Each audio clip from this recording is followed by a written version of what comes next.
les 2 dernières nuits ont été particulièrement agitées dans plusieurs quartiers à Mulhouse et à Colmar. Pas de blessés, mais depuis quelques années, la nuit d'Halloween est devenue un rendez-vous d'affrontement entre jeunes et forces de l'ordre. Le point avec Arnaud Rapp et Vincent Lemiel. 9 véhicules incendiés, une trentaine de feux de poubelle et au moins 5 affrontements entre jeunes regroupés en bandes et policiers. C'est le bilan de la nuit d'Halloween dans plusieurs quartiers de Mulhouse et à Colmar. Depuis plusieurs années, comme le constatent les pouvoirs publics, le week-end de la Toussaint est devenu, avec la Saint-Sylvestre, un moment de tension important dans l'année.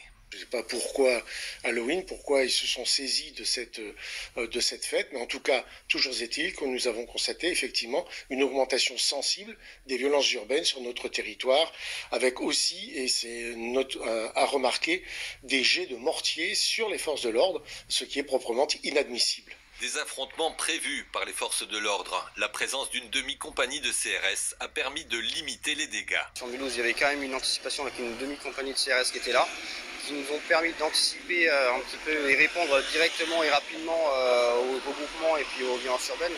Donc là, pour l'instant, c'est réglé. Il n'y a plus de phénomène de violence urbaine qui est à craindre pour la suite.